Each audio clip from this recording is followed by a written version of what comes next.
వాళ్ళ ముందు ఒక టీవీ ముందు చూపించిన బీజేపీ మహిళా మోర్చా రాష్ట్ర అధ్యక్షురాలు శిల్పారెడ్డిని పోలీసులు అరెస్ట్ చేశారు.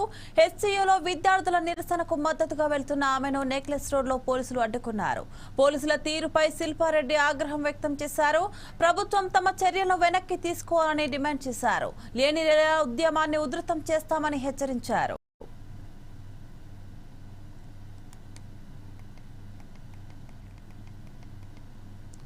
దౌర్జన్యం చేస్తున్నామా లేకపోతే మేమేమన్నా కాపాడాలని మాత్రం పర్యావరణ కాపాడాలని కాపాడాలని మాత్రమే అడుగుతున్నాం. అన్యాయంగా అరెస్ట్ చేస్తున్నారు, అన్యాయంగా అరెస్ట్ చేస్తున్నారు.